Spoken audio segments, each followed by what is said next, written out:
चलें जी। आज का जो हमारा टॉपिक है वो है the US India comprehensive global and strategic partnership और उसके इम्प्लीकेशंस पाकिस्तान के ऊपर क्या है। तो बेसिकली ये जो सवाल है वो ये है कि इंडो यूएस नेक्सस बन रहा है, एक स्ट्रेटेजिक नेक्सस बन रहा है। वर्ड नेक्सस नोट कर ले। ठीक है, इंडो यूएस नेक्सस बन रहा है पूरी दुनिया में। वो क्यों बन रहा है, कैसे बन रहा है और उसके इम्प्लीकेशंस क्या हो सकते हैं पाकिस्तान के ऊपर। आज का हमारा टॉपिक ये है। ठीक है, अब हम देखते हैं कि जो इंडो यूएस स्ट्रेटेजिक पार्टनरशिप है ना, इट इज मल्टी डायमेंशनल। एक डायमेंशन तक वो महदूद नहीं है। हम कहेंगे जी सिर्फ डिफेंस में काम हो रहा है, नहीं, डिफेंस में भी काम हो रहा है, इकोनॉमिक पार्टनरशिप भी डेवलप हो रही है, स्पेस एंड टेक्नोलॉजी में भी काम हो रहा है। ठीक है, स्ट्रेटेजिक कन्वर्जेंसेस भी हो रही हैं। तो देर आर मल्टीपल और multi dimensional aspects of Indo US strategic partnership. ठीक है, तो जी हम पढ़ते हैं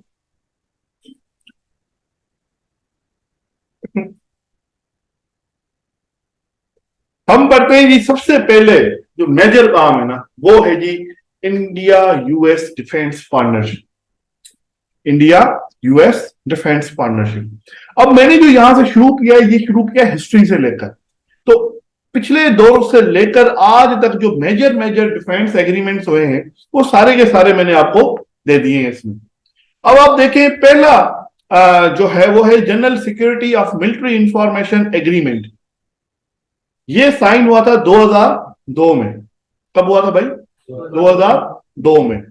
इसमें उन्होंने क्या किया जी, हम शेयरिंग ऑफ इंटेलिजेंस करेंगे, एक दूसरे के साथ क्या करेंगे, इंटेलिजेंस शेयरिंग करेंगे।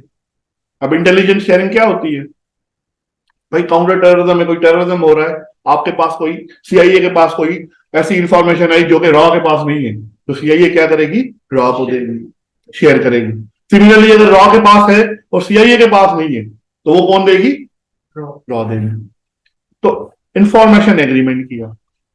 उसके बाद भी इन्होंने 2005 में new framework for the US India defence relationship बनाया। इसमें उन्होंने क्या किया जी, हम ज्वाइंट वेपन प्रोडक्शन करेंगे, साथ में मिलकर हम क्या करेंगे, वेपन की प्रोडक्शन करेंगे, नए नए वेपन की क्या करेंगे, प्रोडक्शंस। उसके बाद हम क्या करेंगे जी, transfer of civil and military technology. अगर मेरे पास कोई advance military technology, I will share it with you. अगर आपके पास है तो आप हमें दे दें। ठीक है, उसके बाद इन्होंने किया Indo US civilian nuclear agreement 2008। Indo US civilian nuclear agreement 2008। इसमें इन्होंने क्या किया जी, nuclear cooperation in non proliferation, और एनएसजी, इसको हम कहते हैं national supply sorry nuclear supplier bloom. अब देखें, जो जो कंट्रीज जो है ना, जो जिनके पास एटम बम है, एटॉमिक पावर से, वो इसका हिस्सा नहीं बन सकते न्यूक्लियर सप्लाई ग्रुप। पर इंडिया को फिर यूएस की सपोर्ट के साथ वो दिया गया कि जी मैं आपकी हेल्प करता हूं कि आप न्यूक्लियर सप्लाई ग्रुप का क्या बने, हिस्सा बन जाए। उसके बाद जी एक आता है US India defence technology trade initiative 2012 में। US India defence technology trade initiative, ये इसको कहते हैं डीटीटीआई। क्या कहते हैं जी? डीजीटीआई। टू प्रमोट को development and production of systems including जेवेलाइन anti tank guided missiles. Missile के ऊपर किया गया। यदि हम क्या करेंगे, जो एंटी टैंक मिसाइल्स होते हैं उनको अगर तबाह करना हो तो हम साथ में क्या करेंगे भाई, हम प्रोड्यूस करेंगे। उसके बाद उन्होंने साइन किया logistic exchange memorandum of agreement 2016 में, लेमोआ भी कहते हैं इसमें। उसमें क्या हुआ कि जो साउथ चाइना सी में यूएस क्या कर सकता है, इंडियन एयर स्पेस को यूज कर सकता है, एयर बेसिस को यूज कर सकता है। ठीक है, उसमें वो क्या करेगा, सप्लाईज चाहिए अगर यूएस की आर्मी को, तो वो इंडियन एयर बेसिस से ले सकता है, उसको रिफिलिंग करानी है, कोई स्पेयर पार्ट्स की जरूरत हो गई, कोई सर्विसेज चाहिए, वो सारे के सारे इंडिया उसको प्रोवाइड करेगा। किधर? साउथ चाइना सी में। किसके कौन से एग्रीमेंट के तहत? Logistic exchange memorandum of agreement 2016। ठीक है। उसके बाद उन्होंने किया 2018 में communication compatibility and security agreement 2018। India can buy US advance weaponry. इसके तहत इंडिया को यह हक दिया गया कि अगर आपको एडवांस वेपनरी चाहिए तो वो आप क्या कर सकते हो? You can purchase it from US. उसको यह हक दिया गया 2018 में। अब देखिए 2016 2018 अब ये टिल्ट हो रहा है, इंडिया को राइज कर रहा है कौन? यूएस सपोर्ट कर रहा है कि वो क्या कर सके, चाइना के खिलाफ उसको एज एन इमर्जिंग पावर खड़ा कर सके।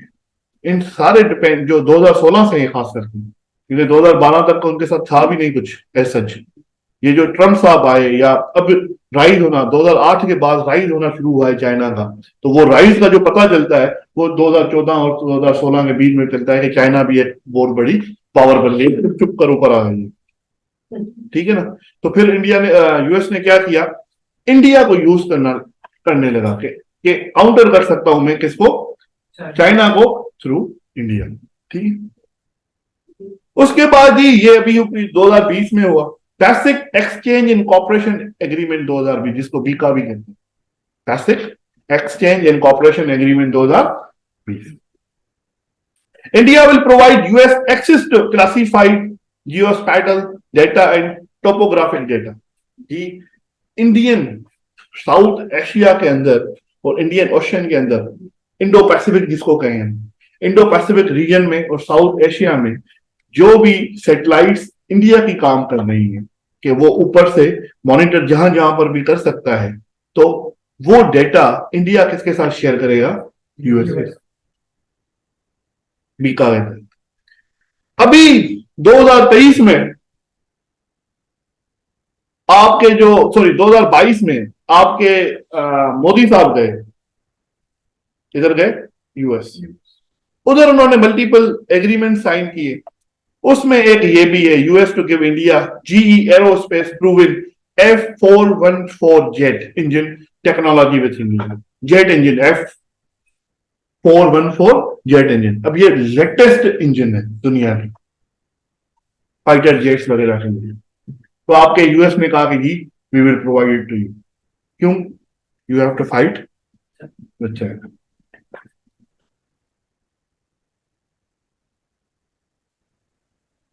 फिर 2023 में ही the Indo US defence industrial cooperation road map 2023 अब ये भी साइन हो to enable co-production of advanced defense systems, collaborative research, testing, prototyping of projects। कि हमने क्या करना है इस डिफेंस के थ्रू? एडवांस डिफेंस सिस्टम को बनाना है। हमने इसमें क्या करना है? साथ में मिलकर हम डिफेंस सेक्टर में क्या करेंगे? रिसर्च करेंगे। ठीक है। उसके बाद जी India US defence acceleration ecosystem, जिसको इंडस एक्स के नाम से मशहूर है, ये भी अभी 2023 में हो। ठीक है। इसका क्या मकसद है? टू इनेबल को production of advance defence systems, sorry defence industrial corporation and unlock new innovation in technology and manufacturing. क्या करेंगे जी? डिफेंस में हम न्यू हॉराइजंस देखेंगे, न्यू इनोवेशंस करेंगे इंडस एक्स के दम। ये बड़ा अहम है। अगर ये आ जाता है सवाल, जो मोस्ट प्रोबेबली आएगा, फिर वो यूएस हिस्ट्री में आता है, वो आपके पाकिस्तान अफेयर्स में आता है या करंट अफेयर्स में आता है, तो आपने ये इंडस एक्स को लाजिम लिखना है। ठीक है। उसके बाद ही एनुअल 2+2 मिनिस्ट्रियल डायलॉग होता है। उनका डिफेंस मिनिस्टर और इंडिया का डिफेंस मिनिस्टर और फॉरेन मिनिस्टर दोनों के बैठते हैं साथ में, और फिर ये मिनिस्ट्रियल डायलॉग होता है। इसके तहत भी वो क्या कर रहे हैं? बेसिकली डिफेंस प्रोडक्शन वगैरह, स्ट्रेटेजिक डायलॉग, क्वाड का भी साथ है अब ये दोनों। तो वो सारा जो डिस्कशंस होती हैं एनुअल, वो 2+2 मिनिस्ट्रियल डायलॉग के तहत। तो ये था उनकी डिफेंस सेक्टर में उनकी क्या थी अहमद? पार्टनरशिप डिफेंस के सेक्टर। ठीक है। अब मैंने आपको कहा कि सिर्फ डिफेंस नहीं है, सिर्फ डिफेंस नहीं है, यहां पर टेक्नोलॉजी भी है। US India technology partnership, technology में वो क्या कर रहे हैं? Initiative on critical and emerging technology 2023, क्या initiative on critical and emerging technology 2023 में अभी कहा है। इसमें इन्होंने क्या कहा, ये हम artificial intelligence, quantum computing, semiconductor. अब देखें कंडक्टर्स की ना बहुत बड़ी जंग चल रही है दुनिया में, सेमीकंडक्टर और चिप्स। अब कभी भी किसी को और जानना है ना, मैं पढ़ाऊंगा, ये जो हम पढ़ेंगे ना यूएस, वो आई थिंक है हमारा यूएस और चाइना की कन्फ्रंटेशन पे सवाल है ना, हाँ तो वो है, उसमें मैं आपको पढ़ाऊंगा the war of chips, chips पर कैसे वॉर हो रही है। तो उस वॉर ऑफ चिप्स पर, क्योंकि जो सारी की सारी चिप्स है ना, ये सेमीकंडक्टर्स की जो अंदर लगती है मशीनों में, वो बनाता है खास करके कौन? चाइना। यूएस भी वहां से इंपोर्ट करता था, यूरोप भी वहां से इंपोर्ट करता था। अब जब ये कोल्ड वॉर शुरू हुई ना, इनके दौरान ट्रेड वॉर, जिसको अगर मोस्ट स्पेसिफिकली टर्म यूज करें तो यूएस चाइना जो ट्रेड वॉर शुरू हुई, उसमें यूएस ने ये रियलाइज किया ट्रम्प के दौर में कि हम तो बड़ा डिपेंडेंट है चाइना के ऊपर अपनी सेमीकंडक्टर्स और चिप्स के लिए, तो हमें क्या करना चाहिए, अब खुद सेल्फ रिलायंस की तरफ जाना चाहिए और ये चिप्स वगैरह क्या करनी चाहिए, खुद बनानी चाहिए। तो फिर उसने क्या किया, एक अपने अलाइज को कहा कि आप जो है वो इन चिप्स की क्या करें, प्रोडक्शन करें, और दूसरा खुद वहां पर अपने यहाँ पर इंडस्ट्रीज लगाना शुरू कर दी कि ये चिप्स हम दें। उसमें वो ताइवान में भी बड़ी चिप्स बना रहा है, इंडिया के साथ भी कर रहा है, फिर जर्मनी, फ्रांस, इनके साथ भी वो कर रहा है कि जी आप भी क्या करो, चिप्स बनाना शुरू करो कम। और फिर इंडिया का जो वो था सेल्फ रिलायंस इंडिया, जो मोदी की पॉलिसी है, ये लिख लें, इधर नहीं लिखी हुई, सेल्फ रिलायंस वो क्या कहते हैं वो उसमें, आत्मनिर्भर भारत, ये लिख लें आप, कि वो जो यार ये वर्ड मुझे ना, सेल्फ रिलायंस इंडिया, ठीक है ना, लायन इंडिया, बता दो यार दोबारा। हाँ, आत्मनिर्भर भारत, ठीक है ना। तो वो जो मोदी की पॉलिसी है, तो उसके साथ फिर इन्होंने ये चिप्स की पॉलिसी एड कर दी, ठीक है जी। उसके बाद ये आप देख रहे होंगे कि इंडिया चांद पर पहुंच गया है, इंडिया चांद पर पहुंच गया है। तो अब ये क्या करेंगे, स्पेस टेक्नोलॉजी में भी एक दूसरे की साथ दे रहे हैं। नासा और इसरो जो आपकी इंडिया की स्पेस एजेंसी है, वो उन्होंने कहा कि हम एक स्ट्रेटेजिक फ्रेमवर्क बनाते हैं, human space flight corporation, humans को भेजेंगे बाय द एंड ऑफ 2023 हम स्पेस में, साथ में कोलैबोरेट करके अब लोगों को कहां भेजेंगे, स्पेस में भेजेंगे। उसके बाद नासा ने यह कहा है कि जी हम इंडियन एस्ट्रोनॉट्स को जॉनसन स्पेस सेंटर जो ह्यूस्टन में है, टेक्सास में, ह्यूस्टन टेक्सास, ह्यूस्टन जो है वो टेक्सास स्टेट का क्या है, एक सिटी है, उसमें जो है वहां पर उनको क्या करेंगे, हम ट्रेनिंग्स देंगे with the goal of mounting a joint effort to international space station 2024। हम इंटरनेशनल स्पेस स्टेशन में 2024 में जैसे साथ में काम कर सकें, ठीक है। उसके बाद जी semiconductor supply chain innovation partnership, ये हमने initiative on critical and emerging technology में भी पढ़ा। फिर उन्होंने अलग से सेमीकंडक्टर्स पर, चिप्स पर क्या बनाया है, एक अलग से पार्टनरशिप डेवलप की है, सप्लाई चेन इनोवेशन पार्टनरशिप, कि हम खुद बनाएंगे और फिर सप्लाई करेंगे, एक दूसरे को भी करेंगे, ताकि जो डिपेंडेंसी है चाइना के ऊपर दुनिया में, वो क्या हो जाए, कम। बात समझ में आ रही है सबको? आ रही है बेटा, ऑनलाइन वालों?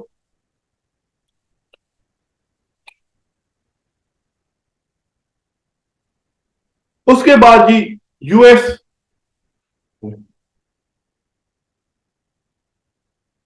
डन हो गया, उसके बाद जी यूएस इंडिया इकोनॉमिक पार्टनरशिप। अब देखें, कोई भी स्ट्रेटेजिक पार्टनरशिप इस दौर में, this is the world of Jio economics, ये याद रख लेना कि आजकल जो भी इस दुनिया में हो रहा है ना, politics is not the centre, economy is the centre.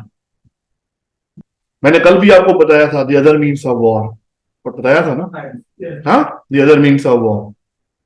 तो अदर मीन्स ऑफ वॉर तो जो सबसे बड़ा जो अदर मीन है ना, वो मेरे भाइयों है आपकी इकोनॉमी। किसी भी कंट्री को क्रिपल कर दो इकोनॉमिकली, वो कुछ नहीं कर सकती, इसकी हैसियत ही नहीं होती। पाकिस्तान की मिसाल ले लो, पाकिस्तान की कोई दुनिया में हैसियत है? क्यों नहीं है? हमारे पास स्ट्रेटेजिक लोकेशन भी है, रिसोर्सेज भी है, सब कुछ है, पर एक मसला है, हमारे पास पैसे नहीं है। जब आपके पास पैसे नहीं है तो ना आप स्पेस में खर्च कर सकते हो। देखो ना, अब अगर हम कहेंगे जी हम एक स्पेस इनिशिएटिव लॉन्च करते हैं, तो हम तो बेवकूफ होंगे, हमारे पास खाने के लिए पैसे नहीं है, हम स्पेस में जाकर क्या कर लेंगे? ये सारी चीजें आप तब कर सकते हैं जब आपके पास पैसे होते हैं। हमारा जो पहला मकसद होना चाहिए वो तो ये होना चाहिए ना कि हम पॉवर्टी खत्म करेंगे, इमरान साहब, कि इन्फ्लेशन को कम कर देंगे, पेट्रोल को थोड़ा सस्ता कर दें। तो इकोनॉमी इज अ सेंटर इस वक्त। तो फिर उसको हम जियो के साथ कनेक्ट कर देते हैं, जैसे हमने कल पढ़ा था। तो जियो इकोनॉमिक्स की दुनिया है, और उस जियो इकोनॉमिक्स से क्या होता है, हम क्या करने की कोशिश करें, अपने जियो स्ट्रेटेजिक और पॉलिटिकल मोटिव्स अचीव करने चाहते हैं। क्या बात हो रही? तो जी यूएस इंडिया इकोनॉमिक पार्टनरशिप में क्या है? इन्होंने जो US India trade and investment partnership की है, उसके तहत बायलैटरल ट्रेड जो है वो 151 बिलियन डॉलर्स को एक्सीड कर गया था 2022 में। 2014 से ये डबल है। तो अब देखें, जो हम कहते हैं, आई थिंक यूएस हिस्ट्री में, पाकिस्तान यूएस रिलेशन में आपको मैंने पढ़ाया था कि जब हम कहते हैं कि हमारे साथ ब्रॉड बेस्ड रिलेशनशिप रखो, तो हम क्या कहते हैं कि हमारे साथ भी कर लो ट्रेड वगैरह। अब अगर ये कहेंगे जी पाकिस्तान, चलो इंडिया की इकोनॉमी बड़ी है, हम ये कहते हैं उनकी मार्केट बड़ी है, पर छोटी मार्केट आप लोगों में भी नहीं है। हमारे यहाँ भी करंट जो latest Pakistan bureau of statistics की रिपोर्ट है, उसके हिसाब से पाकिस्तान की जो टोटल आबादी है इस वक्त 241 मिलियन है। 241 मिलियन, तो अच्छी खासी आबादी है हमारी। हम we are also big market, पर हमारे जो एक्सेस है, एक इकोनॉमिक स्ट्रक्चर नहीं है वो, तो वो सारी डाइवर्ट हो जाती है इंडिया, इंडिया से फिर बांग्लादेश। करंटली अगर आप देखो ना, करंटली तो जियो पॉलिटिकल रोल पाकिस्तान से ज्यादा बांग्लादेश का है, पता है आपको?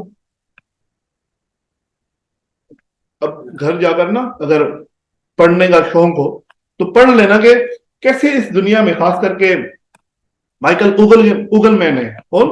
माइकल गूगल मैन, उसकी थीसिस पढ़ लेना कि बांग्लादेश कैसे राइज कर रहा है दुनिया में, और पाकिस्तान पीछे चला जाता है। Bangladesh is included in G20 countries, top 20 की जो इकोनॉमी है उसमें बांग्लादेश भी है। तो वो जब वो गई G20 में, उनकी प्राइम मिनिस्टर, तो आप देखे उनकी कितनी इंपॉर्टेंस थी उनको। रशिया भी चाह रहा है कि बांग्लादेश को मैं अपने तरफ करूं, आपका यूएस भी चाह रहा है मैं अपने तरफ कर लूं, इंडिया भी कोशिश कर रहा है, चाइना भी कोशिश कर रहा है। ठीक है, तो जी ये आपने लिख लेना है, US India trade and investment partnership के 191 बिलियन डॉलर्स की ट्रेड किया है इन्होंने 2022 में। उसके बाद जी इन्होंने बनाया है जी US India commercial dialogue and CEO forum. क्या? US India commercial dialogue and CEO forum, to build resilient supply chains for emerging technologies, clean energy technologies and pharmaceuticals, promote an innovative digital economy, lower barriers to trade and investment, harmonize standards and regulations wherever feasible, and work towards skilling a workforce। इसका मतलब क्या है? अब देखें, इस commercial dialogue से उन्होंने digital economy को टच किया, उन्होंने आईटी सेक्टर को टच किया, उन्होंने ट्रेड और इन्वेस्टमेंट को टच किया, उन्होंने एजुकेशन सिस्टम को टच किया, जो वोकेशनल ट्रेनिंग होती है वर्कफोर्स को स्किल करने के लिए, उन्होंने कस्टम लॉस को टच किया, उन्होंने क्या किया, बिजनेस फ्रेंडली इन्वायरमेंट क्रिएट करने की कोशिश की, सिर्फ एक एग्रीमेंट है। This is how agreement is drafted. उसके बाद economic and financial partnership dialogue है जी यूएस इंडिया का। US India Economic and Financial Partnership Dialogue. US Federal Insurance Office or Insurance Regulatory and Development Authority of India to advance areas of mutual interest in the insurance sector under their existing MOU framework. अभी insurance पर काम कर रहे हैं. आपको पता है capitalism का कि एक आर्म है इंश्योरेंस. अगर आप कैपिटलिज्म को ये जो भी यहाँ पर बिजनेस का बंदा है वो आपको बताएगा कि insurance plays a huge role in capitalism. ठीक है. और ये इंश्योरेंस सिर्फ आपको में भी ये लगता हो कि इंश्योरेंस होती है इंसानों की. नहीं नहीं, हर चीज की इंश्योरेंस होती है. ये जो आपको ये पता है स्विफ्ट जो आपने सुना होगा, स्विफ्ट हाँ, जो western led SWIFT banking system है, वो इतना इंटीग्रेटेड क्यों है, उसकी हेजेमनी क्यों है? क्योंकि वो इंश्योरेंस प्रोवाइड करते हैं आपके ट्रेड के. फॉर एग्जांपल शिप आ रहा है, उसकी इंश्योरेंस किधर होती है? स्विफ्ट के थ्रू होती है. जो इतना लाखों रुपए बिलियंस ऑफ डॉलर का ट्रेड हो रहा है, कौन ये वो कर सकता है, अफोर्ड कर सकता है? अगर कोई वो डूब गया तो इंश्योरेंस होती है. ये सैंक्शन जल्दी से लगा देते हैं ना. जैसे रशिया को कर्ब करने की कोशिश की. अगर मुझे कोई याद दिलाए तो मैं ना आपको एक वीडियो सेंड कर दूंगा ग्रुप में, कोई मुझे याद दिलाए बस, तो आप वो सुन लें. कोई 10-12 मिनट की वो है कि स्विफ्ट सिस्टम कैसे काम करता है और उसको काउंटर कैसे कर रहा है रशिया और यूक्रेन वॉर में. खास करके यूक्रेन वॉर हमारा टॉपिक है, मैं पढ़ाऊंगा. ठीक है. उसके बाद India US trade policy forum, उन्होंने एक ट्रेड पॉलिसी फोरम बनाया है जहां पर ये अपनी ट्रेड को और इनहांस करना चाहते हैं कि हमारा जो ट्रेड है वो भी मल्टी डायमेंशनल हो जाए.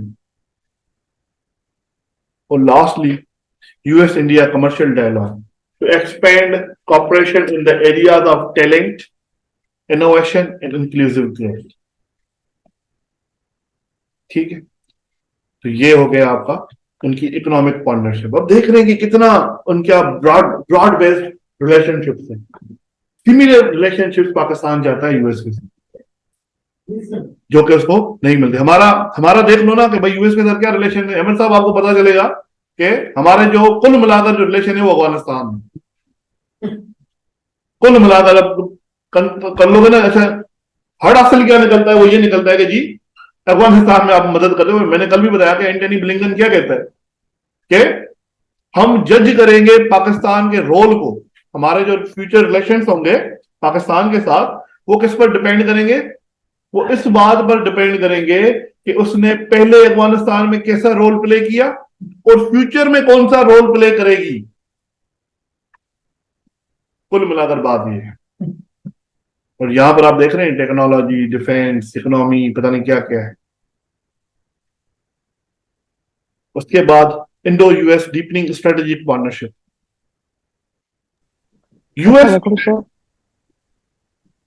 US support for India's permanent membership on a reformed UN Security Council.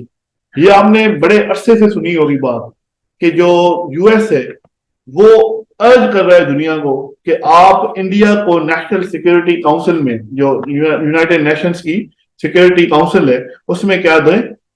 Permanent seat दें. अभी 5 है ना, छठा जो है वो किसको रखो? इंडिया को. अब ये क्या शो करता है? ये पाकिस्तान के लिए नहीं कर रहा. ये पाकिस्तान के लिए नहीं कर रहा. क्यों नहीं कर रहा? क्योंकि हमारे रिलेशन उस लेवल पर नहीं है उनके साथ.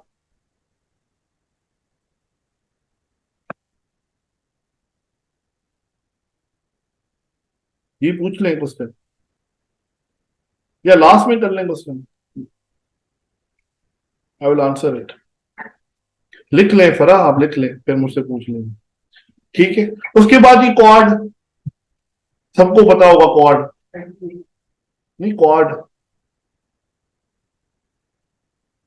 का नहीं पता? क्वाड क्या है जी? इंडो पैसिफिक में एक स्ट्रेटेजिक डायलॉग है. किनके बीच में जी? नहीं पता? बताओ. इंडिया, ऑस्ट्रेलिया और जापान और यूएस. कितने कंट्रीज हैं जी? 4. और मतलब 4 बोलते हैं.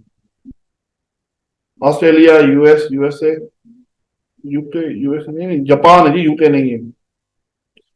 जापान, इंडिया, यूएस और ऑस्ट्रेलिया। 4। क्वाड में कितने मेंबर्स हैं बेटा? 4। Australia, Japan, US and India. ये इंडो पैसिफिक रीजन जो है ना, अब इंडो पैसिफिक किसको कहते हैं? वो कंट्रीज जो इंडियन ओशन में भी आती हैं और वो कंट्रीज जो पैसिफिक ओशन में भी आती हैं, उस सारे रीजन को क्या कहते हैं? Indo Pacific region. Sir Asia पे अलग है इससे? हाँ ठीक है, वो सामने है। अब ये वर्कशॉप है तो मतलब इतनी लिबर्टी है नहीं मेरे पास कि मैं वो करूं। तो जी इंडो पैसिफिक जो रीजन है उसमें इन्होंने ये स्ट्रेटेजिक डायलॉग बनाए हैं। अब इसका मकसद क्या है? इसका मकसद ये है कि वो क्या करेंगे, इंडो पैसिफिक रीजन में चाइना के राइट्स को कंटेन करें, चाइना के राइट्स को कंटेन करें। उसके बाद ही इन्होंने एक इंडो पैसिफिक ओशियंस इनिशिएटिव बनाया है। ये जी आपके इंडिया का इनिशिएटिव, क्या इंडिया का इनिशिएटिव है, Indo Pacific oceans initiative, a collaborative approach among stakeholders to address shared challenges। ये जो shared challenges होंगे उनको हम देखेंगे। It extends the security and growth for all in the region। Initiative initiated in 2015 by the Indian government। India welcomed US joining it। India ने welcome किया कि US क्या करे, ज्वाइन कर ले इसको। उसके बाद ही यूएस साहिबा ने बनाया है, उसके अलाइज ने, partners in the blue Pacific 2022। यार ये देखो, ये जो है ना Indo Pacific ocean initiative, partners in the blue Pacific, अब ये किसी को नहीं पता। आई एम श्योर आप में से भी नहीं पता होगा किसी को, नहीं ना पता। इनको यूज करना, जितना पेपर में डिफरेंट लिखोगे ना उतनी मार्क्स ज्यादा आएंगे। ठीक है, सबको पता है क्वाड क्या है, हर दूसरे बंदे को पता है क्वाड क्या होता है, हर दूसरे बंदे की ये हेडिंग जरूर होगी क्वाड। मैं ये नहीं कह रहा आप क्वाड की हेडिंग ना डालो, अगर इंडो पैसिफिक पर भी सवाल आ जाते हैं ना तो मैं ये नहीं कह रहा कि आप क्वाड ना डालो और उसमें ये चीजें भी डालो कि इंडो पैसिफिक ओशियन इनिशिएटिव क्या है, partners in the blue Pacific क्या है, ये रिसेंट की अभी अभी की क्या है डेवलपमेंट्स है। तो लाजिम आपने ये लिखनी है हेडिंग, तो ज्यादा मार्क्स मिलेंगे, ये कॉमन बच्चों को नहीं पता। ठीक है, अच्छा जी ब्लू पार्टनर्स में कितने अलाइज हैं जी? 5 लोग हैं इसमें। ऑस्ट्रेलिया है, न्यूजीलैंड है, जापान है, यूनाइटेड किंगडम है और यूएस। 5 है। इसका ऑब्जर्वर स्टेटस, आते हैं बेटा आते हैं, ठीक है। A new initiative called Partners in the Blue Pacific for effective and efficient cooperation with regions, small island nations, India as an observer partner। अब क्या है जी?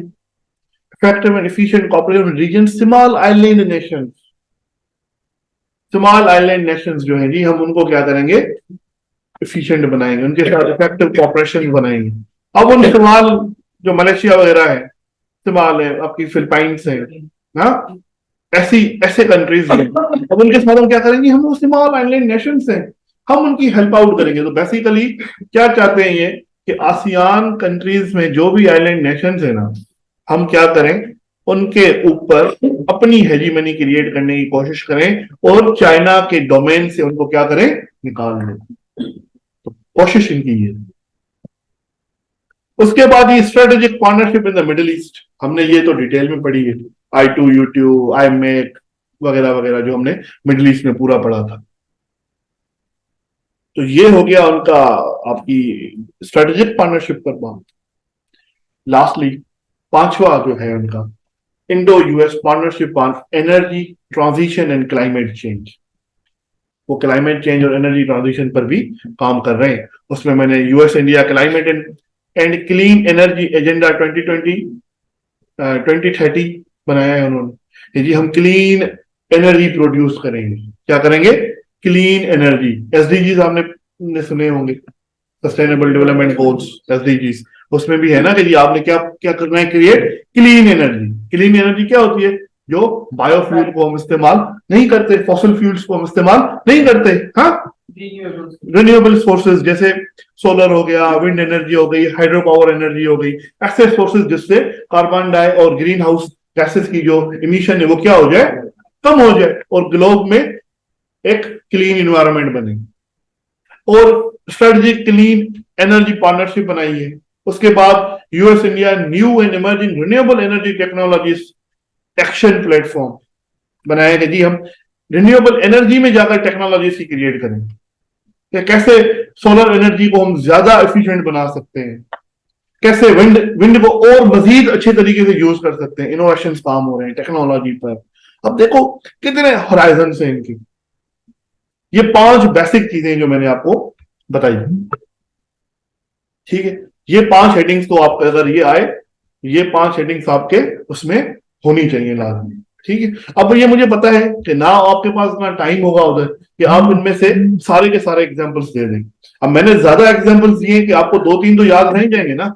आपने एक पैराग्राफ में 2 एग्जांपल्स भी दे दिए इनके, तो आपका तो पैराग्राफ बेहतरीन बन गया। समझ रहे हैं आप?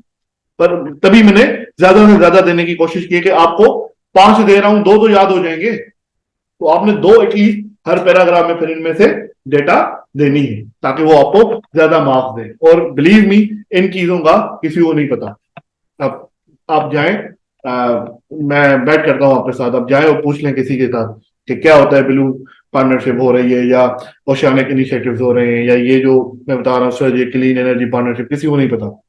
ये लिखेंगे ज्यादा मार्क्स मिलेंगे, जितना इनोवेटिव क्वेश्चन होगा उतने अच्छे मार्क्स। और हमारा जो प्राइमरी काम है यहाँ पर इस वर्कशॉप का वो यही है ना कि आपके ज्यादा मार्क्स हैं, अच्छा काम हो जाए, ठीक है।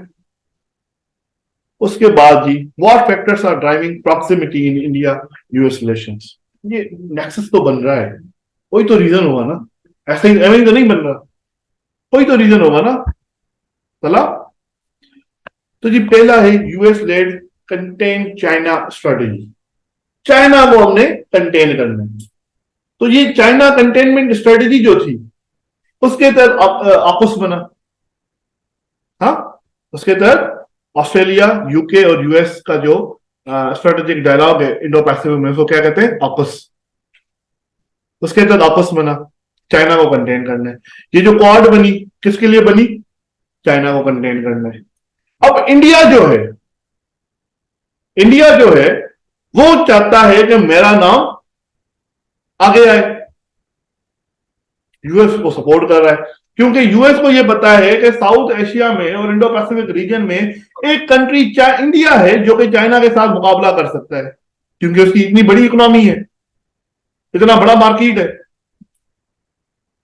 तो ये जो यूएस कंटेन चाइना स्ट्रेटेजी है, इन दोनों कंट्रीज को क्या कर रही है? आपस में प्रॉक्सिमिटी क्रिएट कर रही है, क्लोज कर रही है, एक नेक्सस का क्रिएट कर रहा है। उसके बाद काउंटर ग्लोबल टेररिज्म, कि जी हमने टेररिज्म को काउंटर करना है। अब देखें, अलकायदा हो गई, आईएसआईएस हो गई, लश्कर तैयबा हो गई, जैश ए मोहम्मद हो गई, हिजबुल मुजाहिदीन हो गए, ये सारे के सारे थ्रेट है इंडिया के लिए भी, ये सारे के सारे थ्रेट है आपके यूएस के लिए भी।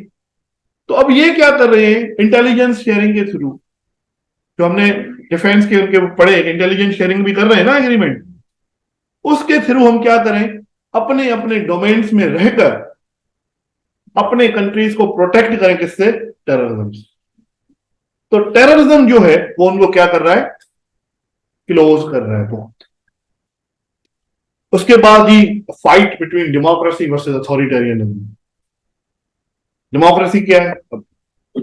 इंडिया कहते हैं ना we are the largest democracy in the world. हाँ, ऐसा ही है ना। एक कहते हैं जी we are the pioneers of democracy in the world, US कहता है हम ही है ना जिन्होंने डेमोक्रेसी को पायोनियर किया, हमने सबसे पहले डेमोक्रेसी लाई थी। और democracy, what does democracy, democracy political arm कौन सी फिलोसॉफी की है? कौन बताएगा? लिबरलिज्म। लिबरलिज्म का जो पॉलिटिकल आर्म है वो डेमोक्रेसी है ना, और उसका इकोनॉमिक आर्म कौन सा है? कैपिटलिज्म। हाँ भाई अहमद साहब, तो एक तरफ लिबरलिज्म है, तो ये आप अगर यहां पर हम देखें तो एक तरफ लिबरलिज्म है, उसका पॉलिटिकल आर्म बचाने की कोशिश कर रहा है यूएस भी और इंडिया भी कि जी डेमोक्रेसी हो। और on the other and authoritarianism, जिसके चैंपियन है रशिया एंड चाइना। वो उनकी जो स्टाइल ऑफ गवर्नेंस है वो क्या है? अथॉरिटेरियन। एक ही पार्टी है ना, कम्युनिस्ट पार्टी चाइना में, वो जो है पूरे पूरी के पूरे चाइना को क्या करती है, रूल करती है।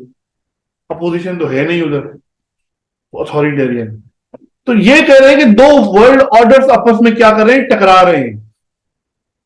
उन दो वर्ल्ड ऑर्डर्स में जो इंडिया और यूएस है वो ऑन द सेम पेज है कि दुनिया में कौन सा वर्ल्ड ऑर्डर होना चाहिए, लिबरल वर्ल्ड ऑर्डर होना चाहिए, डेमोक्रेटिक वर्ल्ड ऑर्डर होना चाहिए, डेमोक्रेसी होनी चाहिए। तो उनके जो इंटरेस्ट है वो क्या हो रहे हैं, यहां पर अलाइन हो रहे हैं। बात समझ में आ रही? उसके बाद जी, Indian ambitions of becoming a global stakeholder and regional हेजिमोन।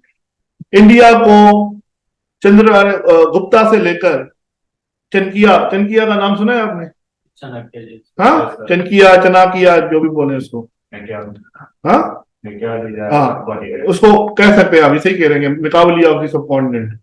वो ये चाहता था कि इंडिया इंडिया क्या करे, रीजन को कंट्रोल, आपके नाइबर्स को क्या करे, कंट्रोल करे, अपने नाइबर्स को। मतलब ये अब पहले तो हम भी, जब वो चनकिया था तो तब तो हम भी इंडिया ही थे ना।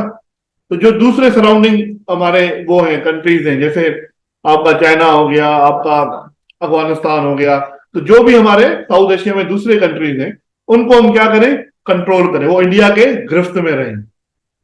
फिर वो कहता है कि रीजन रीजन में हमारी मतलब बड़ा स्टेक हो, और रीजन से बढ़कर फिर दुनिया में जो ग्लोबल अफेयर्स है उसमें फिर हम बड़े स्टेक होल्डर्स हों।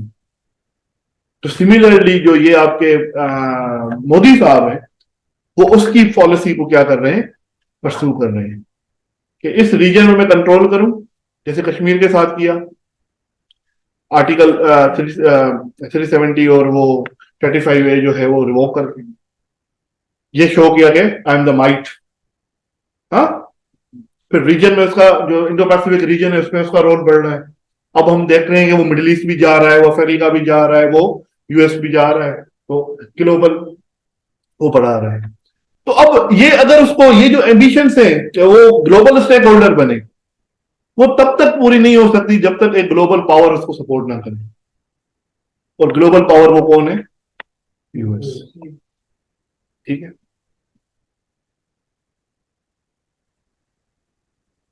कोतलिया जम गया, शाबाश, मौर्य एम्पायर, बिल्कुल सही कह रहे हैं।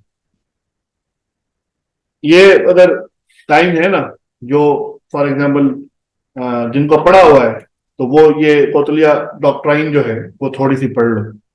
कोतलिया डॉक्ट्राइन के नाम से है, वो थोड़ी सी पढ़ लो। उसके बाद economic interest of India and US. India और यूएस के इकोनॉमिक इंटरेस्ट भी अलाइन हो रहे हैं। इंडिया को चाहिए कि मेरी इकोनॉमी और बढ़े, वर्कफोर्स बढ़े, स्किल्ड लेबर आए, फॉरेन डायरेक्ट इन्वेस्टमेंट आए, इंफ्रास्ट्रक्चरल डेवलपमेंट आए। क्योंकि देखें, इंडिया कोई डेवलप्ड कंट्री तो नहीं है, डेवलपिंग कंट्री है ना। अगर उसका इंफ्रास्ट्रक्चर वगैरह देखो तो वो भी इतना अच्छा नहीं है। वो चाहता है कि मैं इकोनॉमिकली क्या करूं, बढ़ूं। पर अगेन यूएस को क्या चाहिए, अगर मैं चाइना के साथ झगड़ा मोड़ लेता हूं तो मैं तो कोई $500 बिलियन से ज्यादा उसके साथ ट्रेड करता हूं, तो एक और मार्केट तो चाहिए ना जिसके साथ मैं करूं। तो इस वक्त इंडिया जो है सबसे बड़ी मार्केट है दुनिया की, जो सबसे ज्यादा पॉपुलेशन इंडिया की है। ये जो वेस्टर्न कंट्रीज है, ये भागते फिरते हैं इसके पीछे, इंडिया के पीछे। इसका रीजन ये भी है ना कि दुनिया की सबसे बड़ी मार्केट है। हर डेवलप्ड कंट्री ये चाहता है कि मेरे प्रोडक्ट बिके किधर, इंडिया में। तो इन दोनों के इकोनॉमिक इंटरेस्ट भी क्या कर रहे हैं, अलाइन कर रहे हैं। यहां से क्या हो रहा है, ये जो 5-6 चीजें हैं वो ड्राइव कर रही हैं इंडो यूएस नेक्सस। बात समझ में आ रही है? यहां तक किसी को सवाल है? चले, उसके बाद अब कौन से फैक्टर्स हैं जो कि इनकी ये जो इंडो यूएस स्ट्रेटेजिक पार्टनरशिप है उसको थोड़ा सा हर्ट कर सकती है। ब्लॉक ऑब्स्टिकल्स क्या है, क्या मसाइल हैं? पहला मसाइल ये, इंडिया रशिया स्ट्रेटेजिक पार्टनरशिप। एक चीज है जी, रशियन और इंडियन रिलेशंस, इनके रिलेशंस अपने आपस में बहुत अच्छे हैं। इसको देख लें, कितना भी मना किया यूएस ने, पर इंडिया ने क्या किया, एब्सटेन किया। रशिया के खिलाफ यूक्रेन वॉर पर वोट नहीं दिया। उसके बाद रशिया मना किया, इंडिया को मना किया गया कि जी आप रशिया के साथ से ऑयल ना खरीदें। तो आपके जयशंकर साहब जो हैं, जो उनके एक्सटर्नल मिनिस्टर है, उन्होंने कहा we always pursue independent foreign policy. हम भाई इंडिपेंडेंट फॉरेन पॉलिसी परस्यू करते हैं, हम किसी की डिक्टेशन नहीं लेते। इंडिया के इंटरेस्ट में है कि वो ऑयल खरीदे किससे, रशिया से, तो हम खरीदेंगे। अब देखें, आप अगर जियो पॉलिटिक्स को समझते हैं तो आप इस वक्त रशिया वर्सेस यूएस भी जंग चल रही है, ये कोल्ड वॉर सी चल रही है। तो अब उसमें चाइना और जो इंडिया है वो कैसे बैलेंस करता है। अगर वो थोड़ा सा भी टिल्ट उधर दिखाएगा तो इंडिया और यूएस के जो रिलेशन है वो खराब हो सकते हैं। ठीक है।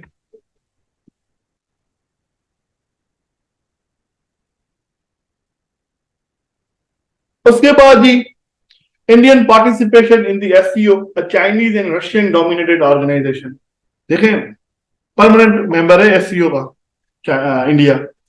अब ये जो एससीओ है, इस पर हमारा टॉपिक भी है। ये जो एससीओ साहिबा है उसको यूएस और उसके जो वेस्टर्न अलाइज हैं वो अपनी राइवल एजेंसी करके मानते हैं। ये हमारे खिलाफ है, हमारे खिलाफ एक ऑर्गेनाइजेशन बनी है। उसका कौन है परमानेंट मेंबर? इंडिया। ये चीज भी क्या करेगी, रिलेशन खराब करेगी। उसके बाद BRICS expansion and Indian role. BRICS expand कर रही है, ये हमारा टॉपिक है, मैं पढ़ाऊंगा आपको। ब्रिक्स जो है वो क्या कर रही है, एक्सपेंड कर रही है। Again BRICS is Russia China dominated, Russia and China dominated organisation. तो फिर क्या होगा, अगेन ये चीज यूएस और इंडिया के रिलेशन क्या करेगी, खराब करेगी ना। उसके बाद de dollarisation in India trade in its own currency. De dollarisation हो रही है जी, दुनिया में से क्या हो रहा है, डी डॉलराइजेशन हो रही है। लोग जो है डॉलर को छोड़कर अपनी म्यूचुअल करेंसीज में क्या कर रहे हैं, ट्रेड कर रहे हैं। और उसमें सबसे बड़ा स्टेक होल्डर कौन है, इंडिया है। अब जब डी डॉलराइजेशन होगी, डॉलर की जो हेजिमनी है, आजकल जो आप ट्रेड करते हो किस में करते हो, डॉलर्स में करते हो ना। भाई मैं फ्रांस से ये चीज मंगा रहा हूं, मंगाते किस में हो, डॉलर में। मैं यूएस सऊदी अरेबिया से तेल ले रहा हूं, किस में लेते हो, डॉलर में। तो डी डॉलराइजेशन किसको कहते हैं, जब आप डॉलर में ट्रेड करना बंद कर दो और म्यूचुअल करेंसीज में करो। हाँ, तो इंडिया वो काम कर रहा है। तो ये चीज यूएस को हर्ट करेगी। जब ये यूएस को हर्ट करेगी तो इन दोनों के रिलेशन खराब होंगे। क्या हो गया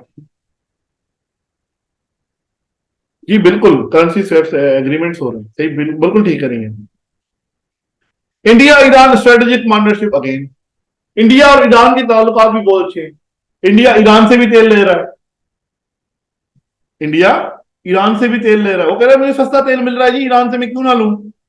इस पर यूएस ने प्रोटेस्ट भी किया इंडिया को कि आप ये क्या कर रहे हैं, हमने उस पर सैंक्शंस लगाए हुए हैं और आप उससे तेल ले रहे हो। इंडिया उससे ले रहा है। उसके बाद international north south transport corridor, उसमें ईरान भी है और इंडिया भी है। उसके बाद आपका जो चाहबार पोर्ट है उधर इन्वेस्टमेंट्स कर रहा है इंडिया। तो ये सारी चीजें चाइना ईरान को फायदा देंगी और यूएस के खिलाफ है, तो वो यूएस और इंडिया के रिलेशन खराब कर सकती है ना। उसके बाद ही independent foreign policy persuasion of India. देखो, यूएस ने ना हमेशा क्लाइंट पैटर्न रिलेशन रखे हैं। वो हमेशा यही चाहता है कि जैसे मैं कह रहा हूं वैसे करो। उसके बाद हैबिट ऑफ डिक्टेशन है कि वो डिक्टेट करता है लोगों को।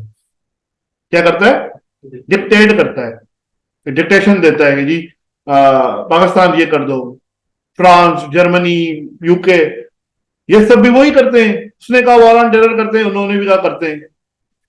उसने कहा इंडिया चाइना के सब खिलाफ है, सबने कहा हम चाइना के खिलाफ है। नहीं तो अगर देख ले डायरेक्ट जर्मनी का और चाइना का क्या मसला है, फ्रांस का या यूके का और चाइना का क्या मसला है।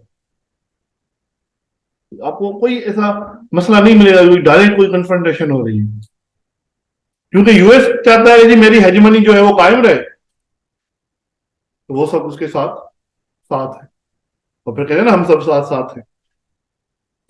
ठीक है? तो इंडिया जो है वो तो फॉरेन इंडिपेंडेंट फॉरेन पॉलिसी अपनाता है हमेशा, और ये एक हकीकत है, आपको माननी चाहिए ये बात कि 1947 से लेकर आज तक उसने वही किया है जो इंडिया ने खुद चाहा है, किसी से डिप्रेशन नहीं ली उसने। वो भले रशिया हो, वो भले यूएस हो, या कोई भी दूसरा पावर हो, ये मसला क्रिएट करेगी बड़ा। And lastly, Modi is growing human rights violations. अब देखिए, यूएस कहता है I am the champion of liberalism, human rights, freedom of speech, और मोदी साहब तो आपको पता है फिर जो मुसलमानों के साथ इंडिया में हो रहा है, या क्रिश्चियन के साथ जो इंडिया में हो रहा है, या दूसरी जो स्केड्यूल्ड क्लासेस हैं उनके साथ हो रहा है, तो वो तो ह्यूमन राइट्स की वायलेशन है। अब आप जब कहते हो कि मैं चैंपियन हूं ह्यूमन राइट्स का और ह्यूमन राइट्स का एंड ऑल दीज थिंग्स, तो भाई आप कैसे ये बैलेंस करोगे? एक के साथ स्ट्रेटेजिक पार्टनरशिप इतनी बढ़ाते जा रहे हो और अफगानिस्तान के ऊपर आपने सैंक्शंस लगाए हुए हैं कि ह्यूमन राइट्स नहीं दे रहा। तो भाई उधर कश्मीर को देख लो, उधर वो केरला में जो मुसलमान लड़कियों के साथ उन्होंने किया वो देख लो, तो उधर तुम्हें ह्यूमन राइट्स वगैरह नजर नहीं आ रहे। तो ये ह्यूमन राइट्स वगैरह जो है ये भी एक थ्रेड बन सकता है इंडो यूएस नेक्सस। तो ये था जी हमारा टॉपिक। अब हमने तो पढ़ लिया इंडो यूएस नेक्सस, हमने पढ़ा कहां कहां पर वो पार्टनरशिप्स कर रहे हैं, एक चीज। दूसरा हमने पढ़ा कि कहां कौन कौन सी वो फैक्टर्स हैं जो उनके इस रिलेशनशिप को क्या कर रहे हैं, ड्राइव कर रहे हैं। फिर हमने पढ़ा कि कौन से वो चीजें हैं जो कि इनके रिलेशन खराब कर सकते हैं। तो यही सर्टेन एरियाज हैं जिनसे इंडो यूएस नेक्सस पर या स्ट्रेटेजिक पार्टनरशिप पर सवाल आ सकता है। इस मतलब आप घूम फिर कर जब भी आओगे ना तो आपको चीजें यही मिलेंगी। अब आपने सिर्फ जब भी पेपर में इंशाल्लाह ये आ जाएगा, आपकी तैयारी अच्छी होगी, आपने सिर्फ ये देखना है डेटा सेम है, मोल्ड करना आपका काम है, डेटा चेंज नहीं होती, डेटा यही है, यही क्वेश्चन है, इससे ज्यादा कुछ भी नहीं है। और ये जितना पढ़ते हैं लोग उससे कोई 10-15 गुना ज्यादा है, पर मोल्ड करना आपका काम है। क्वेश्चन कैसे लिखना है इट्स अप टू यू, ठीक है। उसके बाद जी अब हम देख लेते हैं कि एक हमारा सेक्शन बच जाता है, वो है जी पाकिस्तान। कि ये तो हो गया, इसके कोई ना कोई इंपैक्ट तो आएंगे ना पाकिस्तान के ऊपर। तो जी पहला इंपैक्ट जो है पाकिस्तान के ऊपर वो है disturbing the balance of power in south Asia. देखें, आप उनको एडवांस वेपनरी भी दे रहे हैं, हाँ, हमसे ज्यादा उनके पास पावर आ जाएगी। तो हमने एक डिफरेंस क्रिएट की हुई है, बैलेंस ऑफ पावर क्रिएट किया हुआ है कि अगर उनके पास न्यूक्लियर हथियार है तो हमारे पास भी है, बैलेंस ऑफ पावर है ना। अब आप उनको ज्यादा से ज्यादा टेक्नोलॉजी देते जाओगे तो इंडिया जो है वो राइज करता जाएगा और पाकिस्तान को फिर क्या करेगा, सप्रेस करेगा। तो बैलेंस ऑफ पावर हर्ट हो रहा है। उसके बाद exacerbating arm race in the region, arm race जो है वो बढ़ जाएगी। हम तो कहते हैं ना जी आर्म रेस को खत्म करना है, कि जी हमें इकोनॉमी की तरफ जाना है और ये जंग वगैरह नहीं करना है, ये लिबरल ऑर्डर यही कहता है ना। पढ़ा है ना फ्रांसिस फुकुयामा को? फ्रांसिस फुकुयामा क्या कहता है, भाई एंड ऑफ हिस्ट्री हो गई है, अब कोई झगड़ा नहीं है। तो लिबरल ऑर्डर ने तो आर्म रेस को कम करना था। यहां पर तो यूएस क्या कर रहा है, आर्म रेस को साउथ एशिया में बढ़ा रहा है, उसको वेपन्स दे रहा है, कभी जेट इंजन दे रहा है, कभी हथियार बनाना सिखा रहा है, कभी मिसाइल्स दे रहा है, कभी क्या दे रहा है। तो इससे क्या होगा, पाकिस्तान भी ये कोशिश करेगा कि मैं कहीं और से लाऊं, बैलेंस ऑफ पावर तो क्रिएट करना है ना। हमारी तो मैंने आपको बताया था हमारी फॉरेन पॉलिसी का एक कॉर्नर स्टोन है इंडिया थ्रेट। हम फिर क्या करेंगे, हम देखते हैं चाइना की तरफ कि चाइना से कुछ ना कुछ ले ले। उन्होंने सबमरीन बनाई, न्यूक्लियर सबमरीन इंडिया वालों ने, हमने फिर चाइना को रिक्वेस्ट की, फिर चाइना ने हमें सपोर्ट किया, फिर हमने टर्की की तरफ गए कि जी हमें सबमरीन बना कर दो, उनके पास है। बात समझ में आ रही है? तो ऐसे क्या हो रहा है कि हम भी आर्म रेस में आ जाएंगे। तो आर्म रेस बढ़ेगी, जब आर्म रेस बढ़ती है तो नुकसान ही होता है ना, फिर आप ह्यूमन डेवलपमेंट पर खर्च नहीं कर सकते, हमारी मजबूरी है। स्टेट को बचाओगे ना तब तो इंसान होंगे ना। हम फिर क्या करेंगे, हम ह्यूमन डेवलपमेंट को छोड़कर आर्म रेस में चले जाएंगे, इससे नुकसान हो। उसके बाद ये strengthening Indian ambitions to suppress Kashmir issue. अब देखें, हम हमेशा देखते हैं यूएस के तरफ कि कश्मीर इशू पर वो क्या करेगा, हमारा सपोर्ट करेगा, क्योंकि we have been the most, Pakistan को कहा जाता है ना, the most of allied ally. हाँ, कि हम अलाइड अलाय से भी ज्यादा स्ट्रॉन्गर हमारे रिलेशनशिप्स हैं, एंड वी आर, वो क्या कहता था, नॉन नेटो अलाय हैं, और ये सब कुछ चीजें। तो वी लुक टुवर्ड्स यूएस।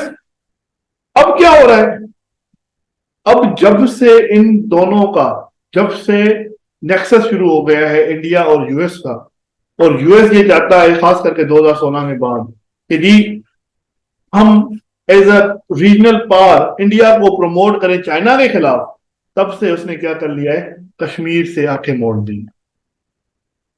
एक बयान दिया था आपके ट्रंप साहब ने कि आई कैन, और जब इमरान खान उधर गया था, आपको याद होगा कि जी हम मेडिएशन करवा सकते हैं। उस पर आप इंडियन रिएक्शन चेक कर लो, उस टाइम पर उसके प्रेस नोट्स देखकर सीरियस इंडियन रिएक्शन आया था कि जी आपका काम नहीं है, ये हमारा इंटरनल मसला है। फिर उन्होंने कहना ही छोड़ दिया। तो अच्छा जी, उसके बाद US turning it's I from India human rights violation. आंखें फेर दी जी ह्यूमन राइट्स वायलेशन की। पहले तो women women right, human rights, ये राइट्स वो राइट्स। अब मुझे बताओ,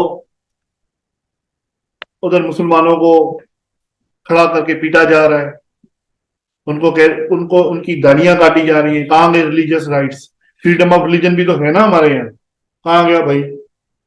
अब यहाँ पर कहा जाता है कि जी विमेन की कंसेंट होनी चाहिए। विमेन राइट्स में यही कहते हैं ना, जेंडर पढ़ा है आप लोगों ने ना, कि कंसेंट चाहिए जी। लिबरलिज्म भी यही कहता है, अगर लड़की की कंसेंट है फिर जो चाहे करे। ऐसा ही है, अगर मैं बुर्का पहन रही हूं मेरी मर्जी से, मेरे कंसेंट से, तो अगर वो आप उतार रहे हो तो इसका मतलब क्या है, आप मेरी रजामंदी, मेरी इंडिविजुअलिज्म को क्या कर रहे हो, खत्म कर रहे हो ना। तो ये तो कंसेंट नहीं है कि अगर लड़की कम कपड़े पहने तो कंसेंट चाहिए, अगर ज्यादा कपड़े पहनना चाहे तो कंसेंट नहीं चाहिए। ये तो बात ही नहीं हुई कोई। तो कंसेंट का मतलब तो ये होता है ना कि लड़की वो करे जो वो चाहती है। मैं चाहता हूं कि ये कपड़े मैं पहनूं, अब मुझे यहां पर ये किया, नहीं नहीं तुमने फुल सूट पहनना है, तो मेरी इंडिविजुअलिज्म तो खत्म हो गई। तो केरला में जो वो हिजाब इंसिडेंट हुआ, आप सबने देखा फिर। तो यूएस ने जब से उसके साथ रशियन बनाना शुरू कर दिए, तो अब आप देखेंगे वो बड़े बड़े गले मिलता है बाइडेन उससे।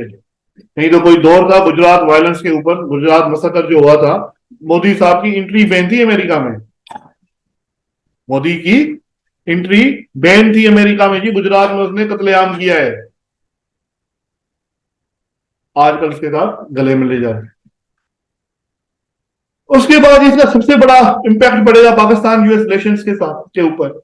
आप ये देख लें कि जब जब हिस्ट्री उठाकर देख लें पाकिस्तान यूएस रिलेशंस की, मैंने इनको पढ़ाई है कि जब जब यूएस के इंडिया के रिलेशन अच्छे हुए हैं, तब तब पाकिस्तान और यूएस के रिलेशन क्या हुए, खराब हुए। मैंने आप लोगों को डिटेल में पढ़ाया था पाकिस्तान यूएस रिलेशन।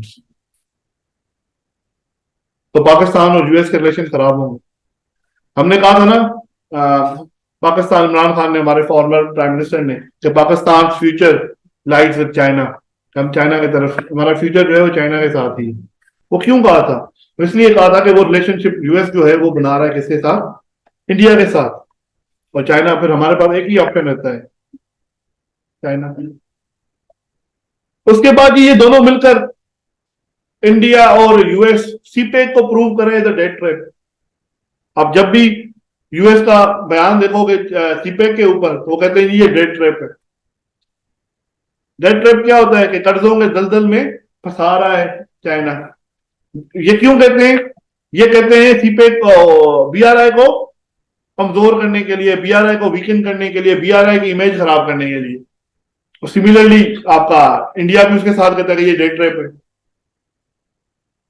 वो करते हैं बीआरआई को है, और उसका जो सारा इंपैक्ट पड़ता है वो सीपेक पर पड़ता है। और हम वो चाहते हैं कि जी हमारा जो तकदीर है वो सीपेक चेंज करेगा। तो ऐसा प्रोजेक्ट जो हमारी तकदीर चेंज करेगा, उसको आप क्या कर रहे हो, डेट ट्रैप प्रूव कर रहे हो। तो फॉरेन डायरेक्ट इन्वेस्टमेंट्स ही नहीं आएंगे हमारे यहाँ। उसके बाद जी India using its diplomatic might to isolate and coerce Pakistan from global political arena. India क्या कर रहा है? हमें आइसोलेट करने की कोशिश कर रहा है दुनिया के पॉलिटिकल एरेना में। हमारे ऊपर सैंक्शंस लगाने की कोशिश की, आपने देखा होगा। जयशंकर सुब्रमण्यम जो एक्सटर्नल मिनिस्टर है आपके इंडिया के, उन्होंने क्या कहा कि फेटेफ में हमने डलवाया था। उन्होंने खुद मुंह से कहा कि हमने फेटेफ की ग्रे लिस्ट में पाकिस्तान को डलवाया था।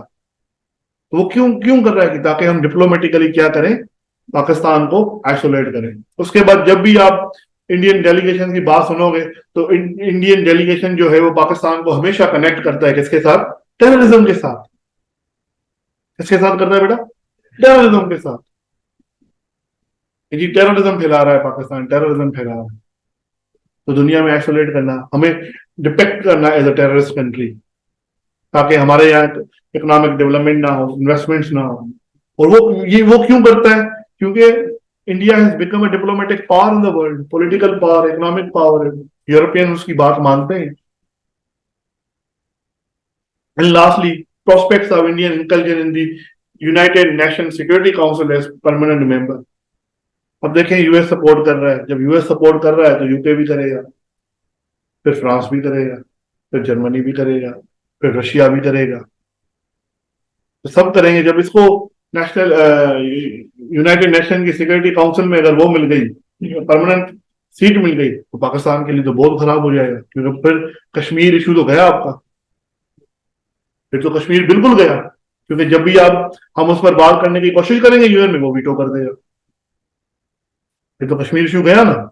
और फिर जो भी मसाइल होंगे इंडिया और पाकिस्तान के, वो सारे के सारे फिर, क्योंकि इंडिया जो है वो बड़ा पावर बन जाएगा, इससे पाकिस्तान की जो सॉवरेनिटी है उसको थ्रेटन हो जाएगी। तो ये तो थे जी मसाइल। उसके बाद भी पाकिस्तान के पास पॉलिसी ऑप्शंस क्या हैं? पाकिस्तान के पास फॉरेन पॉलिसी ऑप्शंस क्या, हम कैसे काउंटर करें इन चीजों को? सबसे पहले enhance strategic partnership with China. वो यूएस को ढाल बना रहा है, हम चाइना को बना सकते हैं, और चाइना ने हमें हर जगह पर मदद भी की है। अगर इंडिया को कुछ चीज यूएस ने दी है तो उसको काउंटर करने के लिए वेपन्स हमें चाइना ने भी दिए। अगर कश्मीर इशू पर चाइना ने यूएस ने सपोर्ट की है या रशिया ने सपोर्ट की है उसको, इंडिया को, तो चाइना ने हमें सपोर्ट की है। तो चाइना के साथ हम अपनी स्ट्रेटेजिक पार्टनरशिप को क्या करें? बिल्ड करें। उसके बाद ही pursue active diplomacy to curb the Indian attempt to isolate Pakistan. आप एक एक्टिव डिप्लोमेसी, जिसको ट्रैक्टिव डिप्लोमेसी भी कहते हैं, ट्रैक्टिव डिप्लोमेसी पढ़ लीजिएगा ये टर्म। आप अपनी डिप्लोमेसी को इतना बढ़ाओ कि पाकिस्तान को इंडिया जो है वो आइसोलेट कर ही ना पाए। उसके बाद ही modernising military prowess with help of China and Russia. अब देखो वो भी मिलिट्रीली मॉडर्नाइज कर रहा है ना, आप भी मॉडर्नाइज करो अपना प्रोवेस। प्रोवेस किसको कहते हैं? पावर को। ये वर्ड इस्तेमाल किए, आईआर का वर्ड है, टर्मिनोलॉजी आपको अच्छी है ये प्रोवेस, ठीक है। ये जो टर्म्स वगैरह लिख रहा हूं मैं, लिखा हुआ है PROWESS, प्रोवेस। हाँ गया PROWESS। ये वर्ड इस्तेमाल किया था जो मैं यहां पर कर रहा हूं, ज्यादा मार्क्स मिलेंगे। उसके बाद ही formidable bilateral economic cooperation with inter religion and intra religion countries to avoid economic suppression. देखो यूएस हमें क्या कर सकता है? इकोनॉमिकली सप्रेस कर सकता है, इंडिया कोशिश करे इकोनॉमिक सप्रेशन करे हम पाकिस्तान की। आपने क्या करना है? इंटर रिलीजन भी, रीजन भी, और इंट्रा मतलब अपने नाइबर के साथ भी रिलेशन अच्छे करने, और जो अदर रीजन से जैसे कार कंट्रीज हो गई, आसियान हो गई, इनके साथ भी रिलेशन क्या करने, जबार साहब, बेहतर करने। उसके बाद जी आप प्रोवेस मतलब माइट बेटा, ताकत। अच्छा, inclusion in the regional corridors to enhance regional connectivity. आप जो दुनिया के बड़े बड़े रीजनल कॉरिडोर्स है उसमें आप जाएं, रीजनल कनेक्टिविटी को बढ़ाएं, ताकि आपके पास पैसे भी आएंगे, आपका पॉलिटिकल रोल भी बढ़ेगा, हाँ, आपकी स्ट्रेंथन होगी इकोनॉमी, और आप आइसोलेट पर नहीं हो पाएंगे। उसमें मैंने आपको बहुत सारे बताए हुए हैं, मिडिल कॉरिडोर है, आईमेट है, ग्रेटर यूरेशियन पार्टनरशिप है, B3W है, BRI में आप पहले से ही है, ठीक है। And lastly playing a vibrant role, क्या हो गया यार सब कुछ, playing a vibrant playing a vibrant role in SEO to achieve strategic interest. SEO को यूज करो इस रीजन में, SEO को, क्या हो गया मैं हूँ, वाइब्रेंट रोल प्ले करेंगी SEO को के थ्रू, कि SEO की ऑफिस को यूज करो और अपना जो स्ट्रेटेजिक इंटरेस्ट है वो अचीव करें। तो ये पॉलिसी ऑप्शन है 6 जो कि पाकिस्तान यूज कर सकता है अपनी डिप्लोमेटिक आइसोलेशन को खत्म करने के लिए और इंडो US नेक्सस को काउंटर करने के लिए। तो ये था जी आज का लेक्चर। आई होप कि आप सबको समझ आया और